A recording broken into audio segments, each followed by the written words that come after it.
ang kaabag sa inyong suliran. Kini ang akong suliran. Kini ang akong suliran.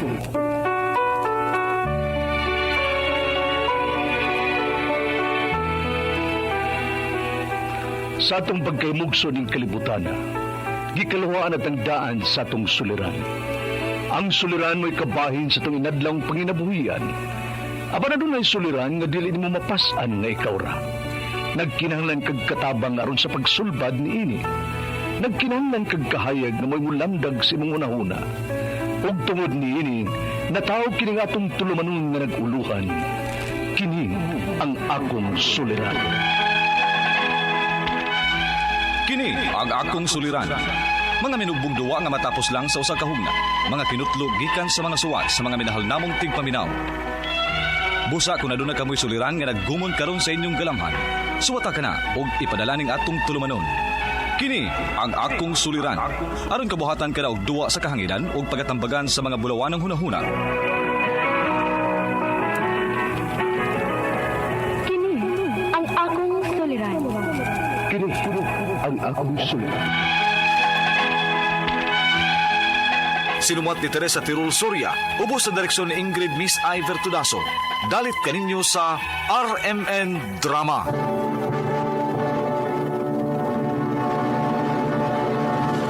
Recorded by X Thunder Gaming. Mayong adlaw kanyong tanan nga nagpaminaw karon ning tulumanon, kini ang akong suliran. Ilabi na kaninyo Dr. ni Ubra ug Attorney Elaine Bathan. Ingon man sa mga artista nga maghatag og kinabuhi, nining akong suwat suliran. Ako si Arman, 43 anyos. Minyo ug may tulo ka mga anak. Taga Mindanao gid ko, sa Rizal, Zamboanga del Norte. Pero ni ako karon magpuyo sa Santa Ana, Taytay, Rizal. Punto legal kining akong suliran. Kabahin kini sa yuta nga akong napalit ni adtong 2008. Rights lang ning yutaa. Aron ninyong hisabtan, ingon ini ang mga panghitabo.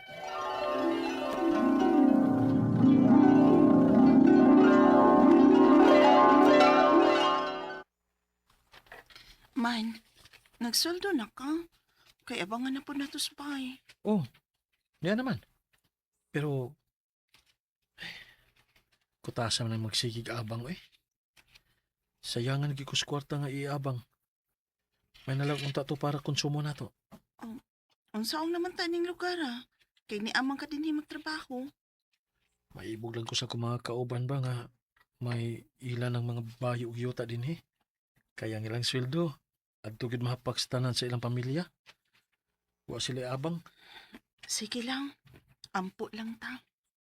Ay, ubanon lang siguro ning akong bungot. Di kita makaangkon og yuta nining lugar Labi na kay dili ta taga dinhi. Nakadungog man gud ang Ginoo sa atong panagsulti ron.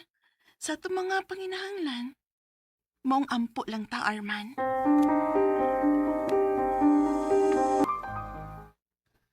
Inuman tayo mga bro. Ngayon, birthday ni paring Ernest. Pass mo na ako bro. May pinag-ipunan kasi ako eh. Ano ba yan?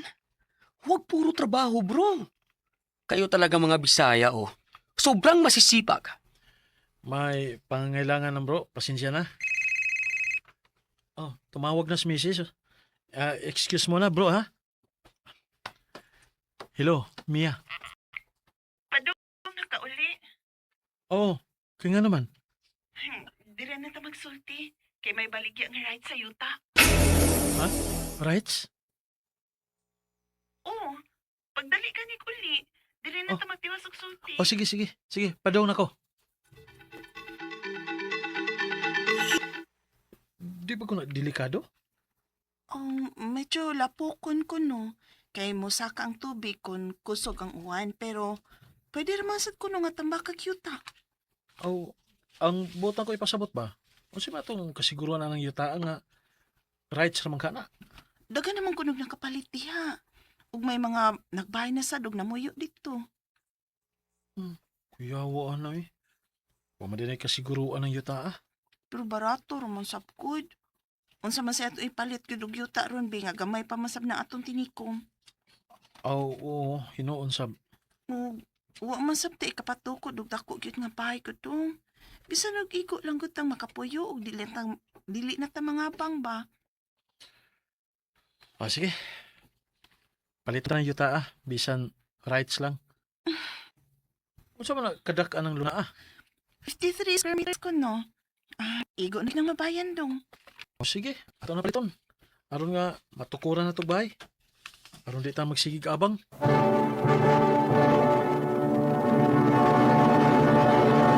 Recorded by X Thunder Gaming. Kay nakatigom-tiguman mi. Amo gyud gipalit ang yuta bisan og rights lang. O kay tubigan man ning lugar nagpalit pa gid mi og yuta para itambak sa maong luna nga may gidak-on nga 53 square meters. O pagkatigom na pod namo og gamay, amo na ning gihinay-hinayan og patukod og bahay. O gunya, Isiminto na tong haliki.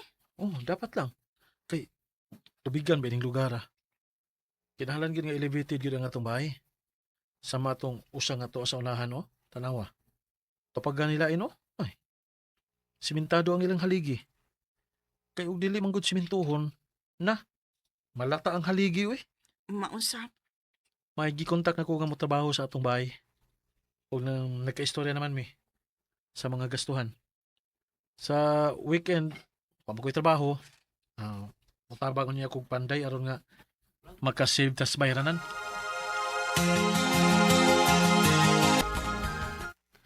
Ay marami na yan dito, Arman. Kaso nga lang, walang kasiguraduhan yung pag-stay ninyo sa isang lugar. Baka gagamitin na yung lupa. Ay, mapalayas talaga kayo. Pero matagal pa siguro mangyayari yun. Oo nga Sana naman po matagal-tagal pa. Para makabawi naman ako sa pagbili at pagpatrabaho ko nito. Oh, si Mia. Hello, Mia. Armahan uli asa ko, be. Oh. Kaya nga itong mga haliki, bagi pangguba sa mga anak sa kasikit na tong yuta. Ha? Nga naman? Kaya nilampas ko nung itong haliki sa ilang luna. Unsa? Uli asa ko ba? Kinadok na ba ako din O sige, mo under time na ko.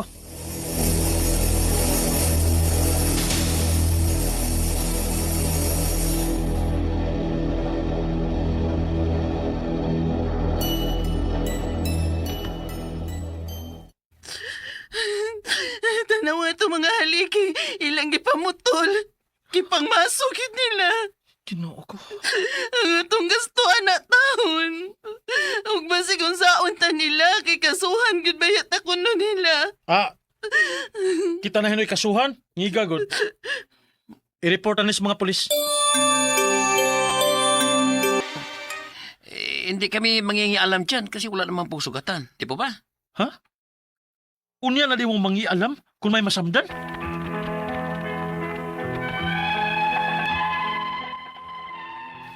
Naglagot ko sa mga pulis kay dili ko no sila manghilabot kay wa ko no'y samdan. Kinahanglan pa biday nga dunay samdan. Mao nga gipasaka na lang ko og kaso pero gidismiss sa korte tungod sa kakuwang sa ebidensya. Unang pangutana. Nagkapalit ko og yuta nga 53 square meters nga rights lang, dili titulado. Unsa man day pamaagi niini? Kay giangkon man sa among kasikbit ang dapit sa among haligi og ilang giguba. Ikaduhang pangutana. Amo ring gi-report sa mga pulis kay giharas mami sa mga anak sa sikbit namong luna. Ilang gipang maso o giguba ang among mga haligi. Apan dili man mangilabot ang mga pulis kay way samdan ko no? Kinalan pa ba day dunay samdan? Ikatulo pangutana. Ako na silang gikasuhan. Apan na-dismiss kay lack of evidence ko no? Kinalan pa ba nga mapasaka kog usab og kaso? Kay private man gutong among abogado. Ikaw pa og katapusan. Unsa may among buhaton ini? Nga dako-dako na baya ang among nagasto og nabala ka sad ko sa among seguridad nining lugara. Kay dili gid mi lumad nga taga diri. Palihog tabangi og tambagi ko. Kini ang akong suliran, Arman. Maayong adlaw mga suking tigpaminaw kini sa Attorney Elaine Bathan og ang muhatag ninyo og tambag, tubag, solusyon, kalinawan sa inyong mga pangutana og mga problema na may punto legal, personal, mga pangutana, problema nato kabahin sa tuang kapikas, kabanay, mga papilis, mga butaw ka, mga kabtangan, no, mga properties nato. Pwede gina natong tubagon, busa ipadala ang inyong suwat sa suliran_612@yahoo.com or sa ato ang Facebook account nga kiniyang akong suliran official writers page. Pwede sad atong ipadala sa 3rd floor, Jose R. Martinez Building, Osmeña Boulevard, Cebu City. Kumusta man? Guys, hello! Hello, hello, hello. Another day, another suliran, lain na pong pangutana nga gikan sa ato ang mga letter senders ang mahatagan nato og tambag ug tubag karong adlaw. Busa, no? Ako lang yung hangyo ninyo. Dili ta magduhad-duhag pada sa atong suwat. Di ta mauwaw, di ta maikog. Pwede man na natong alyasan inyong pangan. Pwede na po di na maisulti kung taga-asa mo, kung maikog mo. Inote ra na ninyo and we will follow and respect your requests. No? And letter sender nato karong adlaw. Wow, kalayo.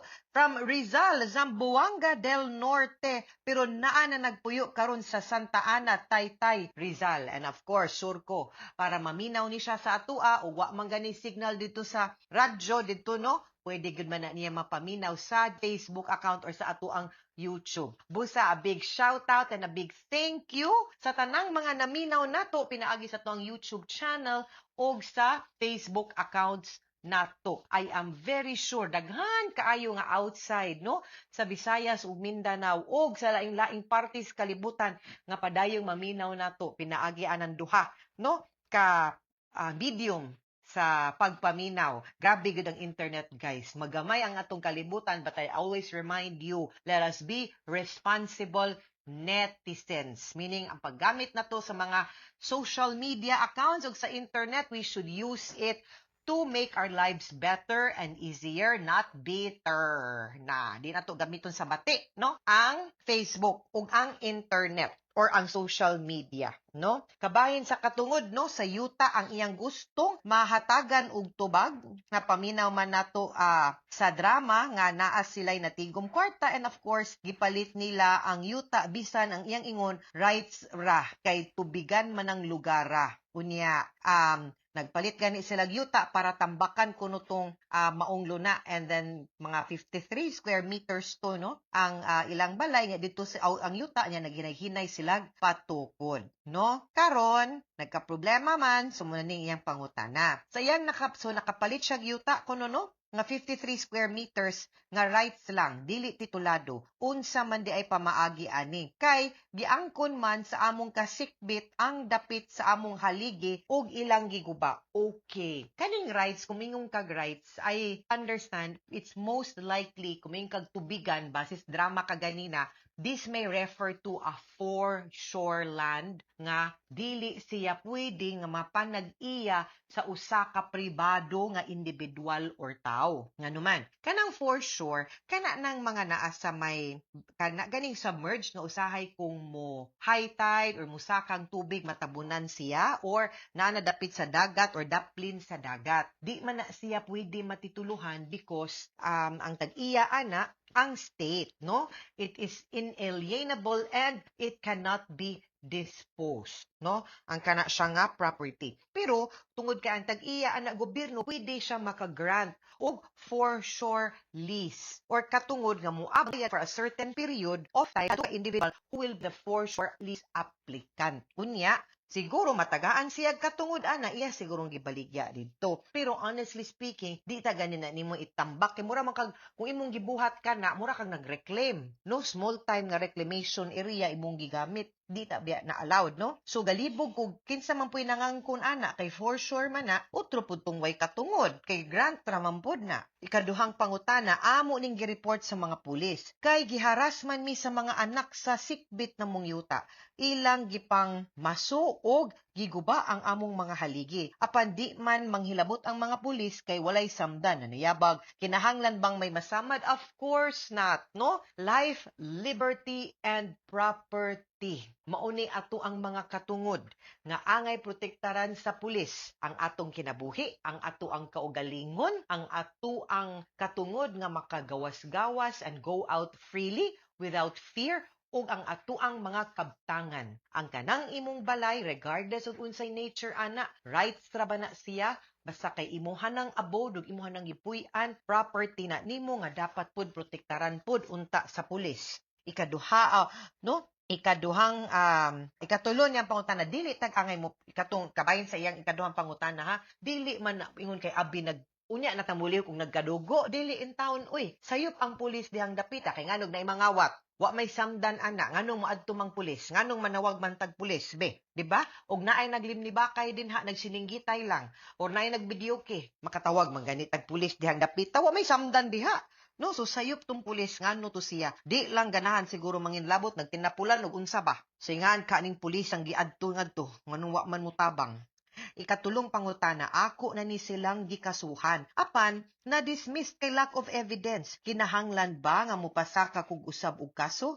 Kay private manggudtong among abogado. With all the more reason kung private yung abogado ni bayad mo, gitarong unta niya, or gisultian unta mo klaro nga medyo weak inyong evidence, unya, nangita unta mo laing paagi para mapaligon ang inyuhang mga dokumento ug ebidensya. Kay kung mupasaka manggutag kaso, guys, pareho ra na sa kanang manung taggubat. Di man ta manung og gubat og api kita. O wa tay saktong armas, wa tay saktong preparasyon, o wa pud tay saktong rason, no? Nganong manung ta, no? It's just like that. Kung file tag kaso, dapat sakto pod ug lig-on pod atong ebidensya. Naasad gyud ubang abogado pera hisgot, no? But sometimes reckless ba? Dili lang gyud pod maningkamot or mo go out of their way para mapalig-on ang ilang kaso. Ako, sometimes, ako amang good is di kay ko, di jud ko gusto ug kana ganing weak ang ato ang kaso kay mo, ingon gito mo dawat and then pahibawon gud nato atong kliyente nga wa na ba mo'y lain kay kung kani okay, I will let you know nga medyo weak ang ato ang kanang mga dokumento ha, weak atong kaso murag need ni nato dungagan or wa na bay laing witness and the like. Kay madaot pud ba ang abogado ana kay kami biyan ang laban para ninyo, no? So, yes, kung lack of evidence, depende giunsa pagka-dismiss. Kung gi-dismiss without prejudice, pwede kang maka-file. Without prejudice, meaning to say, wa may mag-ingon, kay di maka-determine ba kung sakto ba, tinuod ba, so pwedeng maka-file balik. Pero kung with prejudice gani na, murag, disod tang maka-file og balik. Kay of course, di ba ni Anli ang pag-file og kaso. Naabya po'y katungod pod ang pikas nga dili na pod mahasol, no? Teng, makabayad na hinuuntag danyos sa paghasol nato nila. So, tanawa og storyahe ang inyong abogado bahin ana. Ikaupat ug katapusang pangutana, unsa may among buhaton ani nga dako-dako na baya ang among nagasto ug nabala kasab ko sa among seguridad aning lugara kay dili gyud mi lumad nga taga diri. Okay, I think go back to sa inyohang abogado and talk to your lawyer kay pwede man gud na ninyo pod siguro based on the foreshore lease na amang gunay deklarasyon kanang yutaa ninyo, unya pwede man pud nang masukod og tarong. I will suggest nga i-survey na og tarong ang imo ug ang iyahang yuta, magsabot baron mo kay magsige man hasol ninyo, mag-adto baron mo sa barangay, maghusay mo, mubayad mong duha og surveyor, bayri ng surveyor para maklaro og sukod ang inyong area ug ang inyong luna, unya di na mo magsigig away og init ug nga manawag pagpulis nga silingan raman unta mo nga pwede ra man gyud unta na siyang storyahan, no? Nga mahusay ba ang kanang area ninyo din ha, no? Para di na lang mo mag-away kay lisod pud ning silingan nga dili pud magkasinabot kay magkagamay init lang din ha, bikil, di ba? So lahi man gid pud nang magpuyo ta no sa ato ang luna nga ang ato ang silingan makasinabot pod nato kaysa sa kanang inigawas nato or iniglili nato sa bintana mo init atong di ba? So hopefully mahusay ra pud na ninyo ha. Mga sukintig paminaw, hinaut unta nga namoy nakutlo na pagtulunan karong adlaw. Kini si Attorney Elaine Bathan, daghan kayong salamat sa inyong pagpaminaw sa atong tulumanon. Hangtod sa sunod nga sugilanon din higapon sa tuang programa, kini ang akong suliran gikan sa RMN Production Center, Radyo mo Nationwide. Tatak RMN, daghang salamat o maayong adlaw.